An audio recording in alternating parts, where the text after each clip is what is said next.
The next one is I'm going to University of South Carolina.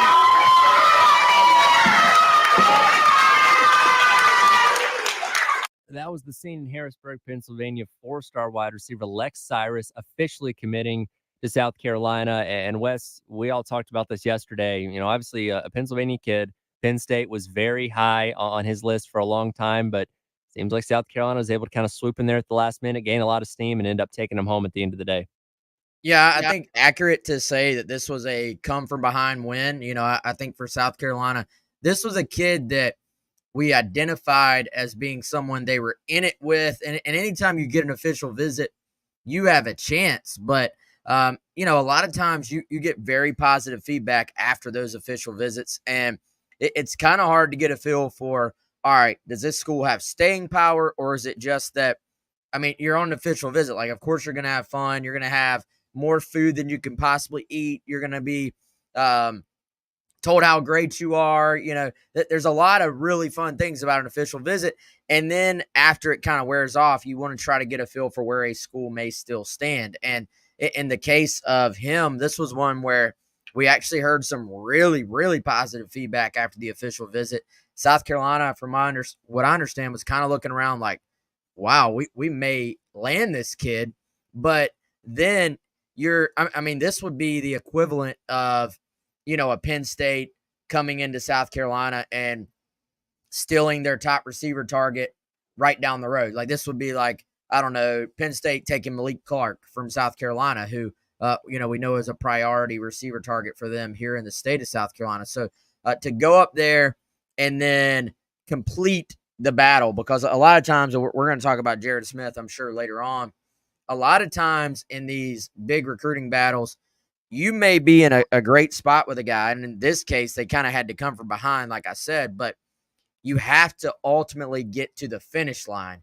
And sometimes getting to the finish line is the hardest part of the entire process. And for South Carolina, you know, with a guy who obviously we know is new in that role, in Mike Furry, who has not been at South Carolina long, is kind of trying to put his stamp on that receiver group. This, you know, he's had a couple of recruiting wins, but this is his first kind of big boy recruiting battle that he was able to get in there and then close it out.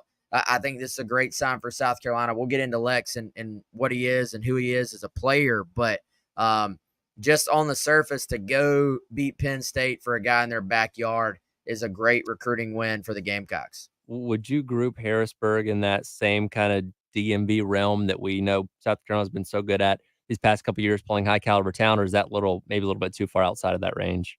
Yeah, I don't think you count it DMV, but certainly, you know, South Carolina's having some success with these Northeast schools and kind of selling them on the SEC, selling them on the chance to come down here and compete.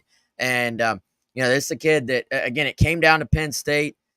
You can tell how businesslike he was. He didn't take a bunch of official visits. You know, the OVs used to be capped at 5 per prospect, and now it's unlimited. So you see guys take a ton of visits. He just took the 2 as far as I know.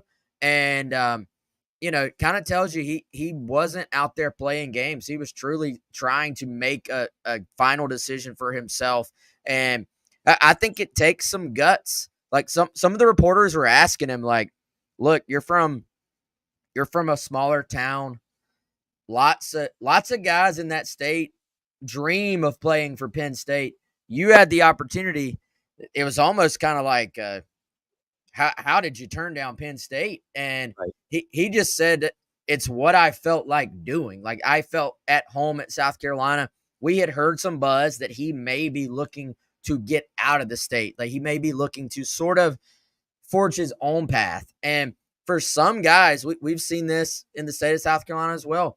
For some guys, they may look around and say, look, it's going to be better for me to get away from home. And for him, that obviously was the choice. And, you know, again, I give a lot of kudos to South Carolina, the staff, Shane Beamer, Mike Furry, you know, all those guys in the recruiting office. You know, they did a fantastic job not only getting into this one, but closing it out. Let's hear a little bit of what Lex Cyrus had to say after his commitment yesterday.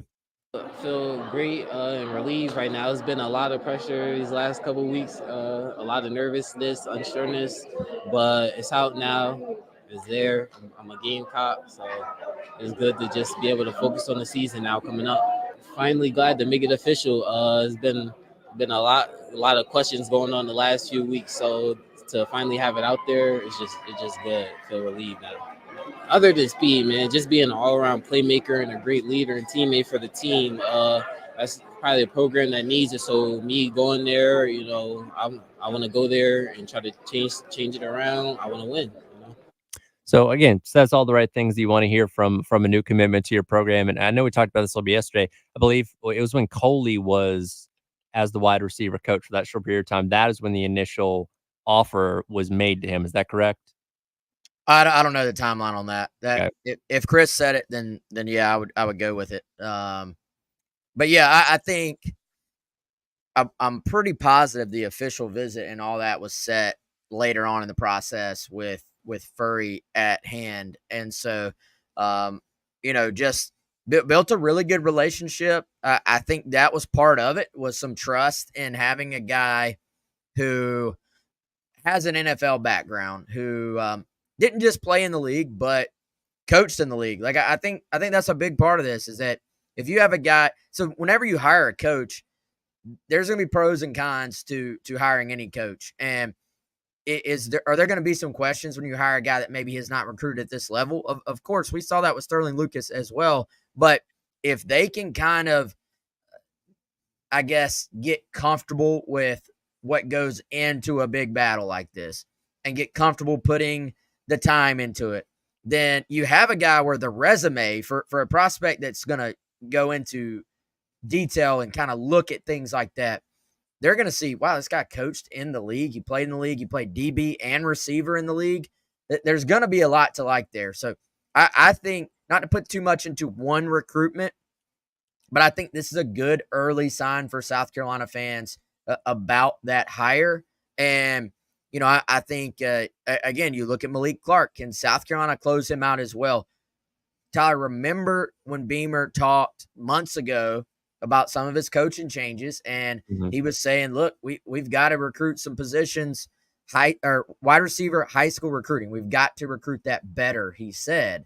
And so you get the impression they don't want to have to keep going transfer portal at that position. We've seen them have success recruiting out of the portal, but they'd rather get guys that can keep on campus, that they can develop, and that, can come in and be difference makers. We've seen that a little bit, but I think this is a big step towards doing that. And of course, people will look at, what you and Chris do, and I would say, well, of course, the Gamecock Central guys are going to hype up the new commitment to the Gamecocks. But I thought it was interesting on Charles Power of On3, who's the director of scouting and rankings, jumped on the Insider Forum yesterday to dive a little bit more into what exactly Lex Cyrus brings to the table. Just a little bit of what he had to say. He said, for starters, he has elite speed, winning a state title in the 100 meters as a sophomore and running as low as 10.41 as a junior. Cyrus also is running the 4.3s at college campuses. He's able to harness his speed on the field, and we'll see it transfer over to, Friday nights. And we talked about this yesterday. Obviously a multi-sport guy, the speed aspect, especially when you're 5'10", maybe being the guy that you end up lining up in the slot, like a lot of really good things take away from what you see, not only from the intangible standpoint, but on tape when it comes to Lex Cyrus. Yeah. And, 4-star guy. So 3-star Mafia can relax for a day. 4-star guy on 3 of the 4 services. So there's a little bit of a disagreement about kind of where he is. There's always levels to this. It's kind of a spectrum as far as how within that 4-star designation, how highly recruited you are. But, you look at his rankings and on 3, typically, like, I know we're connected with On3. We're part of that network. So obviously I'm going to be high on what they do here. But typically when Charles kind of puts his name out there on a guy, it works out more than it doesn't. And with this case, Cyrus, 219 in the country overall in that industry, in the industry ranking, which is a weighted average. But then you look at his own 3 ranking, which Charles has a huge part of that. just outside of the top 100 overall prospects in the country right now. 109 overall, number 16 wide receiver, and number 5 overall prospect in Pennsylvania. If you go through the rankings, 24/7 Sports and ESPN are a little bit outside of that, but actually those two are sort of on par with each other. They're in agreement. Number 34 receiver in the country per 24/7, number 37 receiver, 286 overall, ESPN. It's really Rivals right now, which is dragging that thing down a little bit. They have him as a high 3-star, number 81 wide receiver. So if that Rivals ranking bumps up, you would see a guy who is a consensus in the literal sense of the word, a consensus 4-star guy. Right now, it's 3 of the 4 services that have him as a 4-star. And I think it's worth mentioning he has verified track speed 10.41 in the 100, but also he appears to be able to transfer that speed to the football field, wants to be a football player, does not want to be just a track guy playing football, which is, I mean, that's kind of an insult, I feel like, to guys that really love football. And so Sure. he wants to be a football guy. He's worked really hard to continue to hone and develop his skills as a receiver, and is not planning on, as good as he is a performer at track, he is not planning on running track in college. So he will be a football guy only at the next level. He will not be a teammate to Nick Harbor, is what you're telling me on the track side of things. Yes, he will be a teammate to Nick Harbor with the pigskin. Yes, that's good enough. We'll take that, certainly. We'll continue to dive into recruiting. Take a look at this recruiting class as a whole now that we have added Lex Cyrus as of yesterday. It is the Gamecock Central Takeover Hour presented by Firehouse Subs. He's Wes Mitchell. I'm Tyler Head on your Friday here on the game.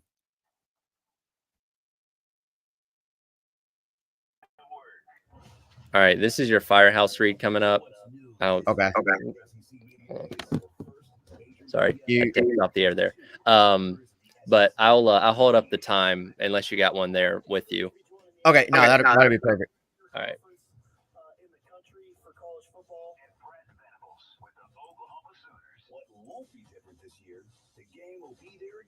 Live and in the flesh from the Omni Hotel in Dallas on the Game Network. All right, 15 seconds. 1075 The Game, broadcasting live from the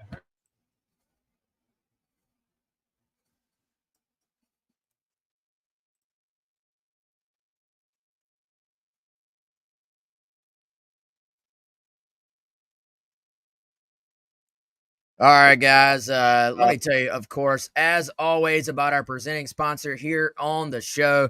It is our friends at Firehouse Subs. It is almost lunchtime, which means it's time to place your Firehouse Subs order for the day.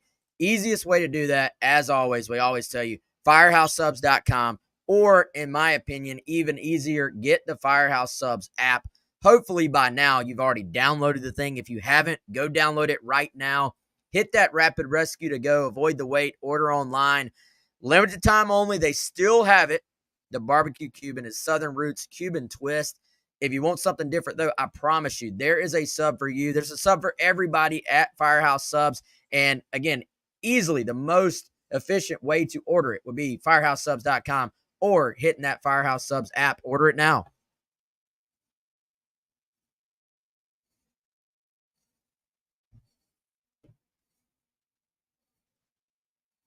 I love Chevrolet. Incredible. Sorry, I'll nod at you as soon as it starts, and then I'll pull. I was doing like 3 things at once there, so I didn't get the clock up in time. No, but that's fine, man. I'll kind of nod at you when it rolls. Let me see. Okay, yeah. Show. All right, Gold Line is next. Is that after the next break? Let's see. Or in the next break, I mean. It's in the next break. Don't have anything at the 45, and then integrated at the end of the show. Okay, perfect. Cool. $5,000. I'm sure there's a lot of paperwork. Nope, my brother said it was easy. He did it right from his phone. If you have a regular source of income, you can be approved for a loan for up to $5,000 in minutes, and your cash can hit your bank account the next day. BillsHappen.com's lenders have millions of dollars to lend, regardless of your credit history.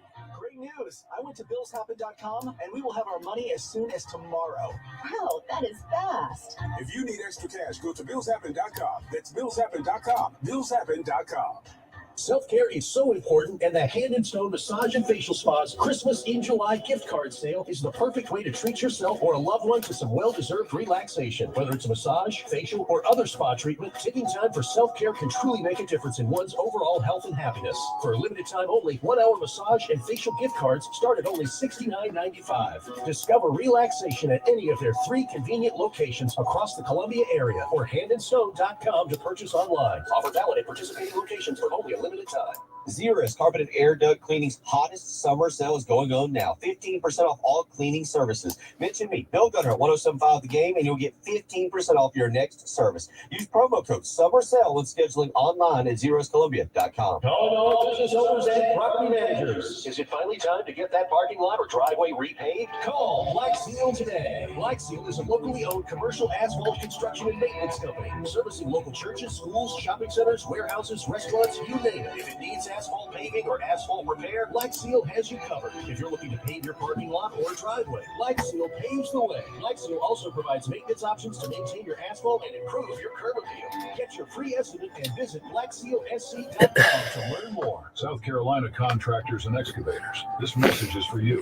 Before you break ground on any project, protect your crew by contacting SC 811. Reach out to 811 at least 3 business days ahead of excavation to ensure underground utility lines on site are marked. Eliminate the risk.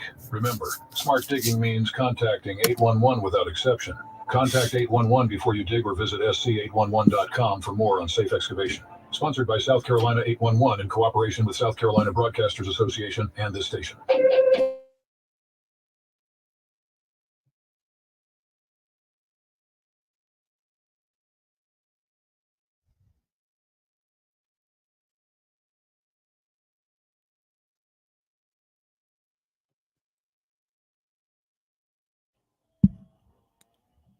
And welcome back in. It is the Gamecock Central Takeover Hour presented by Firehouse Subs, Tyler Head and Wes Mitchell, along with you on this Friday. Appreciate everybody checking us out on the Game TV, sponsored by our friends at Shepherd's Glass and powered by Integrated Media. Of course, as we talked about at the top of the show, Lex Cyrus committing to South Carolina, adding to the 2025 class. And take a look at the class now with Cyrus being committed. He is the highest rated guy overall in the class, with his industry ranking being 90.99, and he is now the fifth 5-star that South Carolina currently has in its class based on the On3 rankings. And fifth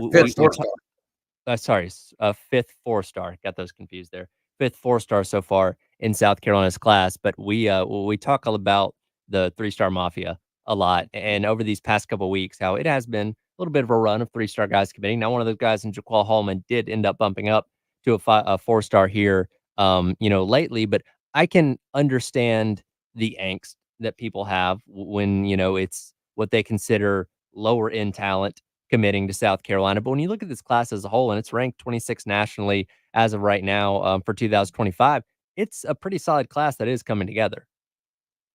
Yeah, it is. And I think, a lot of fans are, I'll say rightfully so. They sort it out and look at the rest of the SEC as well. And, Sure. South Carolina recruits top 25 classes most years. This one's right in line to be that again. It's number 26 in the country right now in the On3 industry ranking. And so I get it. You're looking to say, man, well, this is a really good class, but we play that team. We play that team. We play that team. And it's like they're ahead of us. So it is always going to be a battle if you're South Carolina. And ultimately, I think if you are the Gamecocks and you're a fan and you kind of go into it knowing that you're going to have to develop these guys. You're going to have to build the roster a little being resourceful, I think. And so that's going to include transfer portal. That's going to include landing some guys in the state of South Carolina. Now, I think you have a little bit of value in knowing that typically guys like your Jaquel Holmans, they kind of pan out at a little bit higher rate than just your average 3-star guy. And you're seeing him already get some 4-star love from Charles Power and those guys. And so, I think I get it. Now, here's where I think you have a line for everything. Here's where I draw the line on the 3-star mafia. Don't respond to tweets when a guy commits with them tagged in it, representing your school. It should be, especially if that kid ends up staying committed, that should be one of the coolest days of their entire high school career. Sure. Like that's a huge day to commit to the college you're going to. And then you got some loser on Twitter tweeting where the kid's tagged in it. Sure. Oh, no, just a 3-star, another 3. To me, that's where you draw the line. Like I understand being like, man, can we take the recruiting to a little bit higher level? If that's your opinion, I get it. But let's not include the high school kids in that. I think it's just a bad way to represent yourself if you're a fan.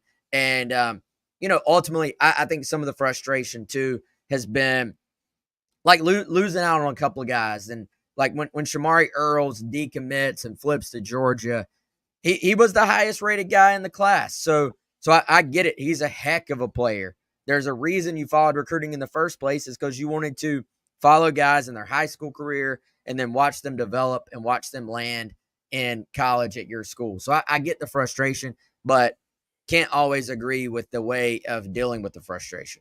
Well, my rule of thumb is never tweet at high school recruits for any reason, whether they go to your school or not. That is probably a good way to live by for most people when it comes to Twitter. But you bring up a good point that at the end of the day, it's all about the development of what your coaching staff can do when you get the guy in here, whether he's a 5-star or a 3-star. Every guy is going to need some level of development between going from high school and going to college. Even a guy like Nick Harbert, who again is playing a little bit of a different position than what he did traditionally in high school, has a learning process when he gets to the next level, and it's about the coaching staff that you have in place, the guys that you put with him to teach him what he needs to know and get him to that point of being a great player at the college level where he can hopefully eventually go on and play in the NFL as well. So that, yes, if you're going to go out and get an entire team of 5-star guys, you're probably going to end up being better off at the end of the day. But still, everybody needs development, and that's what boils down to what coaches you have in place. And again, we still got to wait and see what Mike Fury is going to be as a head coach when football actually gets played. But up to this point, we like everything that we've seen out of him, including being able to land Lex Cyrus yesterday.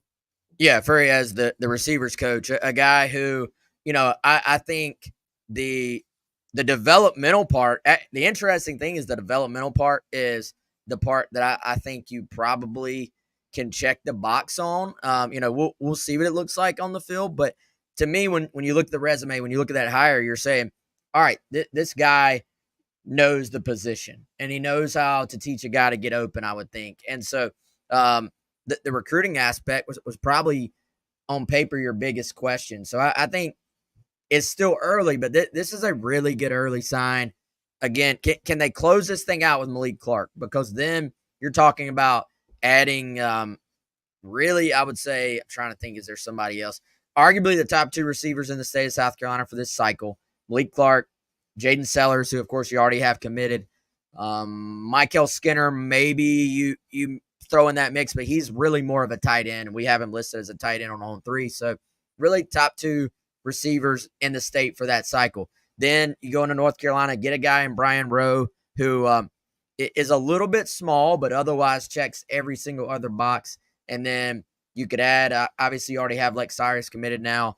Adding Malik Clark to me is kind of the guy that puts that receiver class a little bit over the top because he has size as well. And we've talked about that need to get a little bit bigger overall, how you want to have some balance to that room. You don't want to have all smaller, shifty, fast guys. You can live with those guys. Like you can create a lot of offense with those guys, but you'd like to have some balance. That X receiver spot in this scheme, you need maybe that little bit bigger guy in there.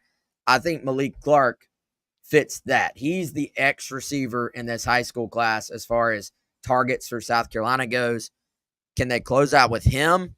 And then really you should feel good about that room, at least for this cycle, if that ends up being the case. Yeah, and Carolina leading the way right now with Malik Clark. Like I said, he's the perfect kind of size that you would have at that wide receiver 1 X type of position. Do we know what his memo date is? That's still up in the air as of right now. No date per se, like specifically, but soon, I would say. Like it's going to be this month. It's going to be, I mean, I don't want to say it's going to be in the next week, but it could be. Like honestly, a lot of these guys want to commit before August hits, and he is one of those. So really, I would say fairly the next 3 weeks is a good timetable. Maybe a little later, maybe a little earlier. But he told me a while back, mid-July was his aiming point. And so here we are. We're kind of hitting that right now. So be on the lookout there. You're kind of in closing time with that one where all the schools are throwing their final pitches out there. Yeah, absolutely. And we'll keep an eye on Malik Clark, see what he does. Hopefully committing soon to the Gamecocks to add to what is building in to a pretty decent 2025 class. We talk about perception a lot with the South Carolina program. And I talked about this a little bit earlier. There was a ranking list of all the head coaches at the FBS level, and Beamer was kind of put in that, third tier of those guys. But JD Piquel of On3 was talking with their guy Mike Yuba the other day on y'all's site, and had some interesting comments about South Carolina's perception from a national standpoint. We'll hear what he had to say coming up as the Gamecock Central Takeover Hour presented by Firehouse Subs rolls along on your Friday here on the game.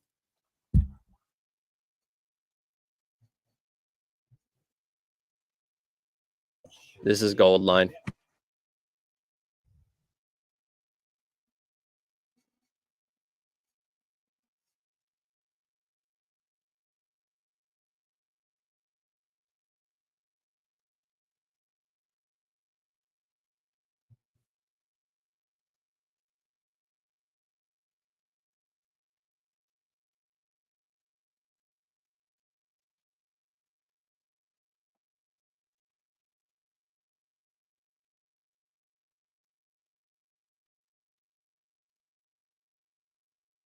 As always, want to invite you over to Gold Line Framing in West Columbia to check out everything our friends Kendall and Joni have going on. They are fired up about all those new coaches at the school, and they want to welcome them all here, and they want to welcome them by throwing you a deal.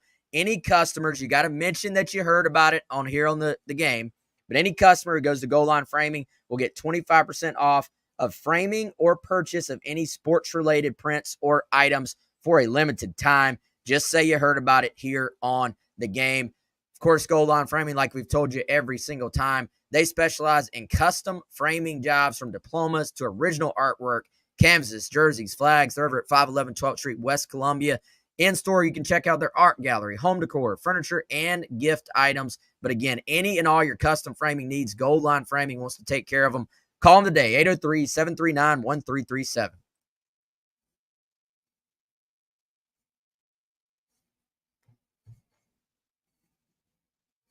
When you purchase a diamond from us.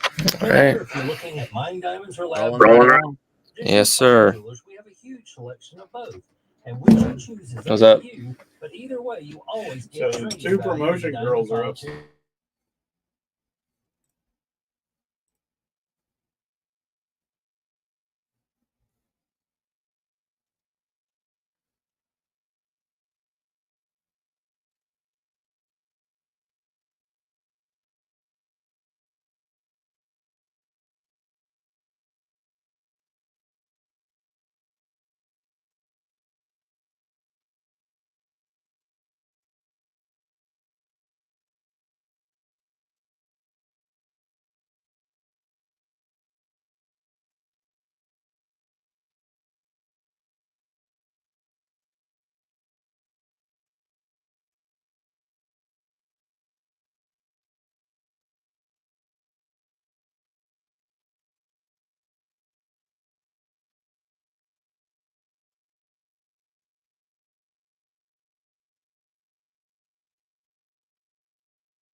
straightforward. I go to the Bank of America building downtown. Security guy's giving me grief, and then he sees my logo. He goes, "Wait a minute, there's a guy with these cufflinks." I pulled up my raincoat, showed him the initials. Straight to the top floor. Didn't even ask for ID.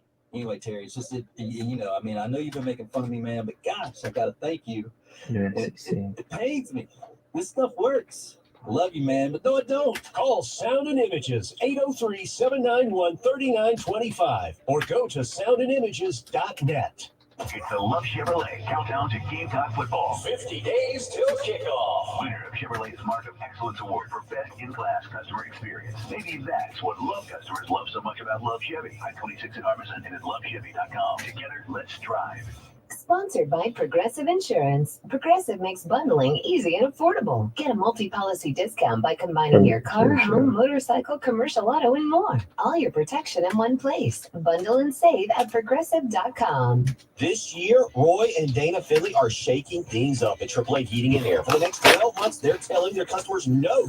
Get a new custom purchase with no payments and no interest for a whole year. You heard that right. Purchase a brand new system in 2024 and get no payments and no interest until 2025. Do what I did. Call AAA Heating and Air today for your free estimate. 803-677-1500. Tell them Bill Gunner sent you. AAA Air, when you need us. AAA Heating and Air.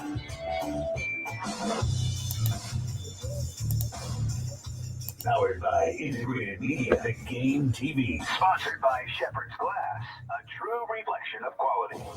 The Game TV. Sponsored by Shepherd's Glass.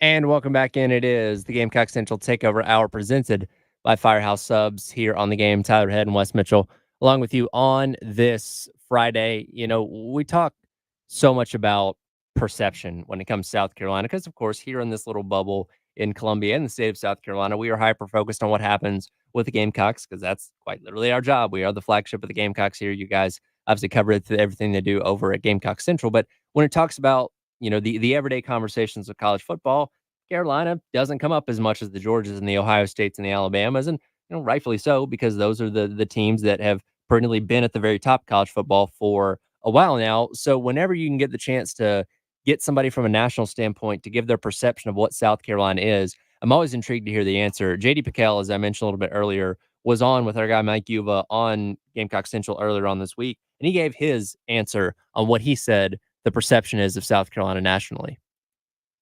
I think the national perception on South Carolina is, for me at least, it's let's see where this thing goes. Because I think everybody wants to look at what happened last year and say, oh man, we built to this great, crescendo. It was supposed to be 2023 because we finished 2022 so hot and Rattler's back. And it's like, I think a lot of people wanted to see 2022 be the year. When in actuality, like, I don't know that there was necessarily the proper amount of luck or pieces on the offensive line to capitalize on a Spencer Rattler. Juice Wells wasn't healthy. So I think it kind of felt like it fizzled out a little bit last year for just freak circumstances in a lot of ways. Not all of that, not all of it was inexplainable, but a lot of it I think you point to and say, okay, you can't control who's getting hurt and who's not getting hurt. And so the way that last season went relative to expectations set from the end of 2022, a lot of people are going like, hey, palms up. What's going on here? Like, I thought this was supposed to be kind of the year we took that next step. So for me, I'm like, let's not disregard the two previous years before 2022, where South Carolina did overachieve, where we're all buying stock in Shane Beamer.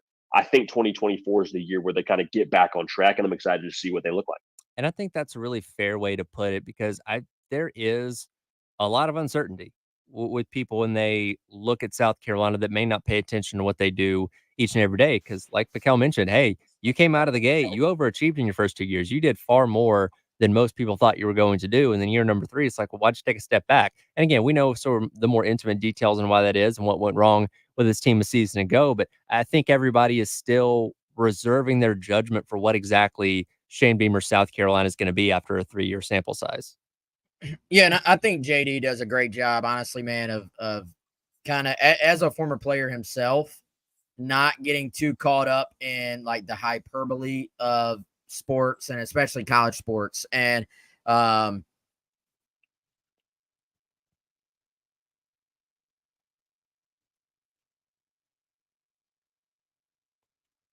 think Wes has muted himself here. Hold on. There we go.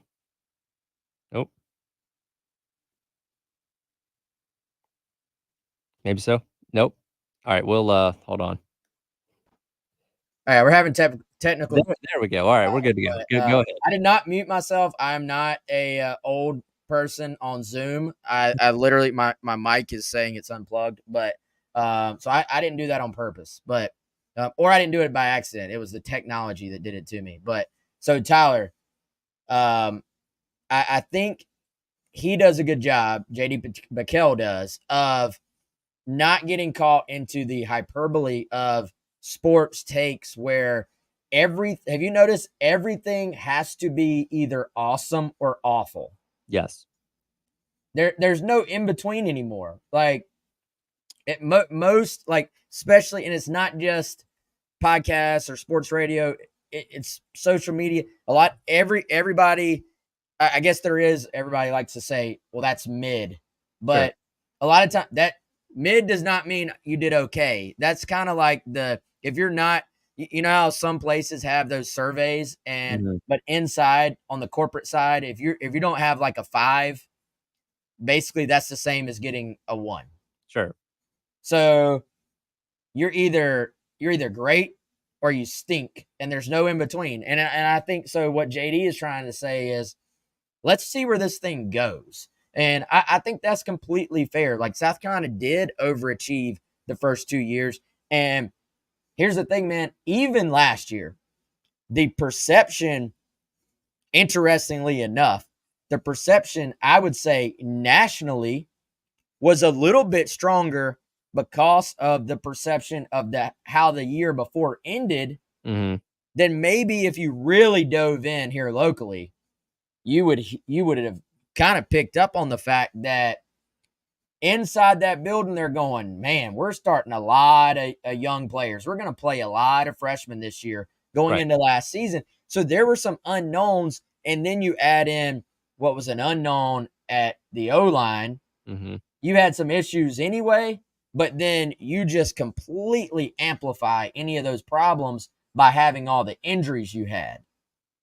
Well, and I think it's important to look at as well. Yes, the final record was 5-7. I'm not trying to dive down the hypothetical rabbit hole because we could be here all day with that. But you look what happened in the Florida game. You make a couple stops there. You win that game. You're at 6-6. The Clemson game, if you could find a way to get yourself in the end zone, more than once in that one, then you may end up winning that game. And then we're talking about this team being 7-5. They weren't all that far away from that being their record. And while, yes, that would be less than one win less than what you had the season before, I think you would still kind of view that in the same way as you did those first couple seasons. Like, okay, that's about where we thought this team was going to be. But when you have the 2 extra losses, you don't make a bowl game, that reflects obviously a whole lot worse. So it's not like they're just in this pit and it's going to take forever to claw their way out of. They're not far away from where they think they should be. It's all about, again, this offseason with bringing in all the new pieces and, obviously making changes on your coaching staff, getting yourself to take those extra couple steps to be in that realm of the SEC and the national landscape of college football where you think this program should be.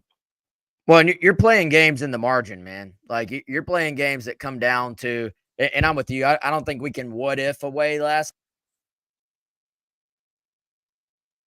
I think we've unplugged ourselves again.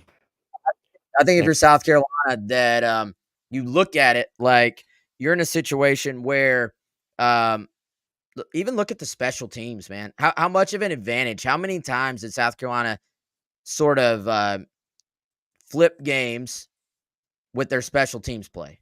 And you look at last year, teams, I don't want to say they caught up, but you lost that advantage a little bit. And teams were hyper-focused on making sure you didn't catch them with a fake or catch them with something out of the ordinary. So when you lose that, what South Carolina had found to be an advantage for a season, then, that can be the difference in winning or losing close games. And so don't say that again to explain it away or to say, if, what, why, how, but just to say moving forward, if we're looking at the overall context of this thing, is that an advantage South Carolina can find again this year? Sure. Is that something that they can count on? Maybe not, but maybe knowing that teams have started to catch on to some of that, does that, just knowing that fact, give you a little bit of an advantage as well? You have a new guy in Joe D who's going to have a little different approach to things. So that can help you, I think, schematically. So I think for South Carolina, there is some internal confidence in this team, but we got to go see what it looks like, right? And I think that's what JD is saying. Nobody was talking about Missouri, Sure. Eli Drinkowitz on a national stage last year, and now they're the darling, and we'll see if that's fair, accurate, or not. I honestly think they're pretty good, but we'll see. I look at it. You've heard of the Waffle House Index? Yes. I like the College Game Day Index. Okay. And the College Game Day Index, and where you want to get the next step if you're South Carolina, where you want to get is when they're going through those games and saying, let's talk about this game. We're going to play a video package about this contest. When Spurrier had it rolling, South Carolina was one of those games you talked about on a week-to-week basis. Right. Right now, South Carolina is talked about when they're playing when they have a great upset opportunity, when they're playing a big-time other opponent. And it's, can South Carolina upset that team? The standard that means people are talking about you nationally is that they want to feature you in that because of who you are. So to me, that is the next step for South Carolina and would be a sign that they're moving up in that pecking order, is if they become a program, a team on a week-to-week basis that they want to talk about you on the college football index. Yeah, absolutely. And again, you're going to have ample opportunities against really good teams this year to prove yourself. And we know how hard the schedule is. And obviously take it one game at a time. First game coming up 50 days away with Old Dominion on August the 31st. One program that does get a lot of attention from a national standpoint is South Carolina women's basketball. And they were well represented at the ESPYs last night. We'll dive into that coming up. It is the Gamecock Central Takeover Hour presented by Firehouse Subs on your Friday on the game.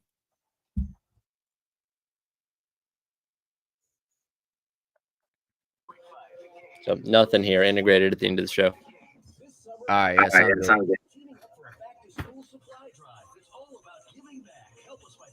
Essential supplies like pens, pencils, folders, and calculators at Hardee's locations like 5801 Fairfield Road in Columbia. We will be on site July 13th, 20th, and 27th from 8 a.m. to 4 p.m. for drop-off. Let's make sure every student and teacher starts the school year off right.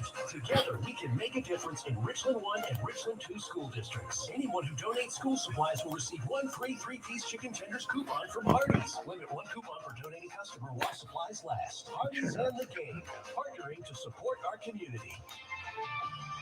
This is Maggie Gray with the Sports Minute, sponsored by Wrangler. It's Wrangler season out there. Open roads, endless horizons. Shop Wrangler.com for your denim style. Everything is breaking right for Novak Djokovic. The Serbian tennis star is coming off a torn meniscus, but got a gift in the quarterfinals when his opponent withdrew with an injury. Now he's a heavy favorite in today's semifinal. If he wins the tournament, he'll be tied with Roger Federer for the all-time record, 8 singles titles. I'm Maggie Gray.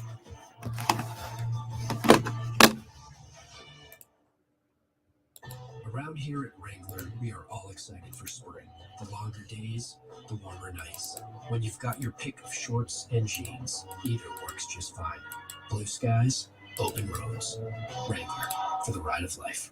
All right, when it comes to getting life insurance for your family, a lot of excuses can get in the way. But ask yourself this: if something were to happen to me, who would pay the mortgage, the kids' education, and the other bills? Then forget the excuses and check out Ethos Life, the online, easy way to get life insurance in 10 minutes. Ethos has rates that you can afford, like a $500,000 policy for a 40-year-old male starting at $1 a day or $30 a month, with a few health questions and no medical exam. Get your free quote right now at checkethos.com. That's checkethos.com. Not available in all states. Rates do vary. Around here at Wrangler, we are all excited for spring. The longer days, the warmer nights. When you've got your pick of shorts and jeans, either works just fine. Blue skies, open roads. Wrangler, for the ride of life. Is your crawl space damp or musty? Water in your crawl space can cause wood to rot and creates an environment for mold and mildew that can make its way inside your home. Canty Foundation specialists. You need a break? Yeah, what's up? I need to steal. Let's see a picture of the. Oh, yeah. That's where I want to be tomorrow. Yeah. Figured I might need that. Think old Steve's going to show up since you're in Blythewood? God, if he does, I might.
All right, welcome back in. It is the Gamecock Central Takeover Hour presented by Firehouse Subs. Tyler Head, Wes Mitchell, along with you for a few more minutes here. Weird. The ESPYs were in the not during their usual time frame of being the day after the MLB All-Star game. I don't know why that decision was made because typically they try and reserve it for the night where there's really no other sports happening, so everybody can be in attendance. But for whatever reason, the ESPYs were last night. I'm not big into award shows. What's your stance on them, Wes? I'll read about them on Twitter if there's somebody I know involved. You know, like Yeah, that's fair. Like, I'm not watching. Let's be honest. I'm not watching. Sure. And here's the thing for me that, um, especially in today's age, if something's good from an ESPYs, it ends up on Twitter the next day.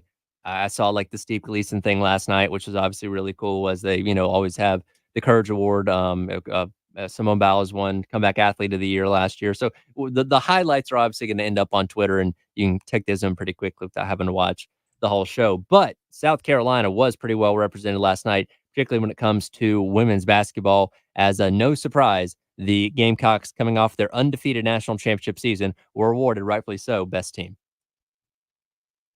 Yeah, I think Tyler, best team for the Gamecocks. Asia Wilson, best female athlete, best WNBA player. Dawn Staley, of course, had a great speech where she received the Jimmy V Award for perseverance.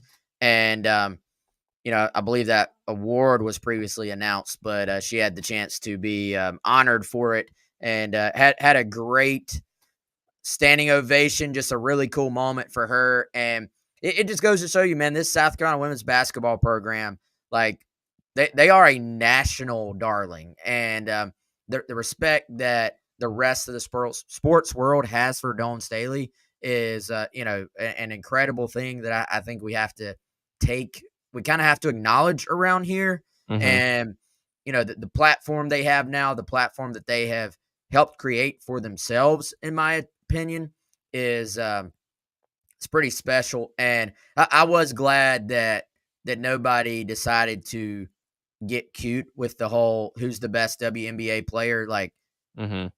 it's clearly Asia, right? Like Right. you want to talk about, I know people talk about like being on a heater. Nah, she's just dominant. Like she just dominates all the time at this point. And she's shooting the 3 ball now, I saw, which is just not even fair, I feel like, to her opponents. So that was really cool. But hey, she has been on a heater in terms of everything that's going on in her world the last year or so.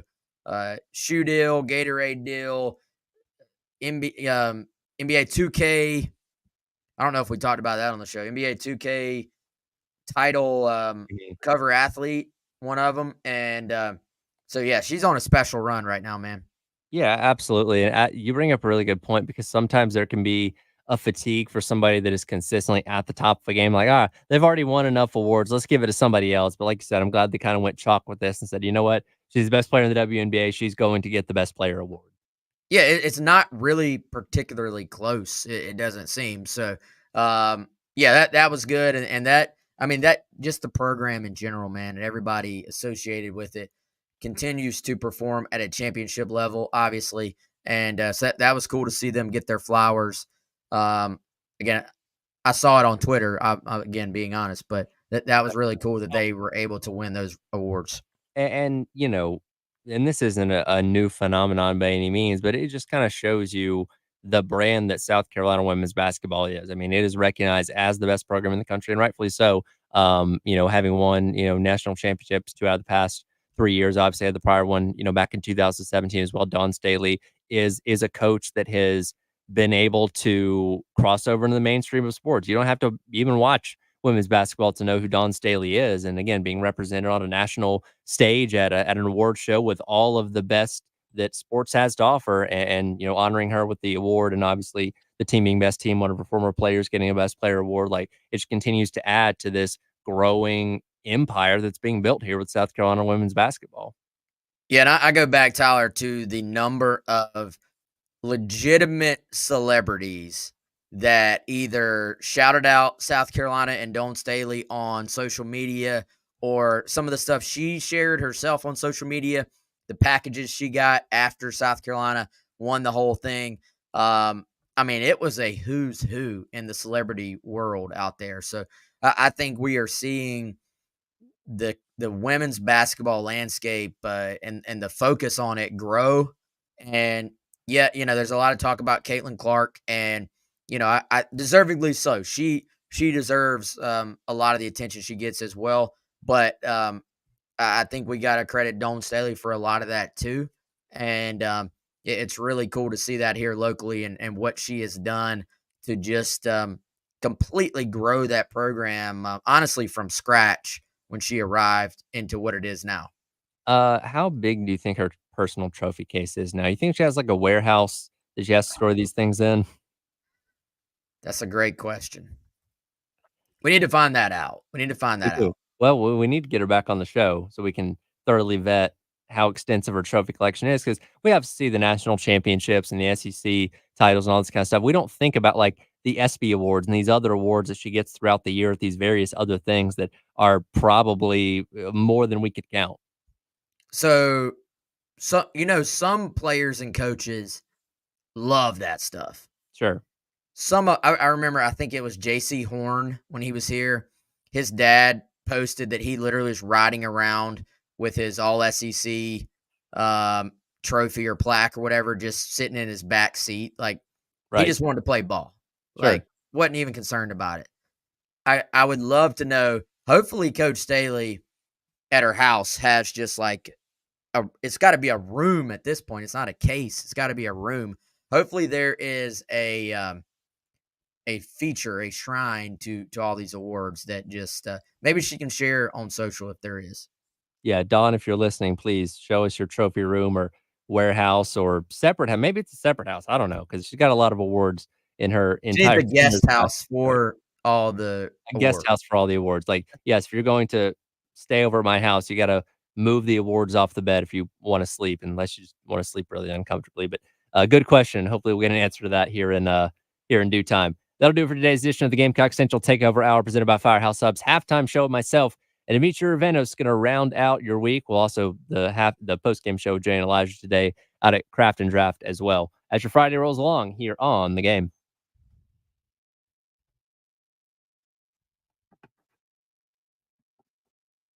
All right, integrated here.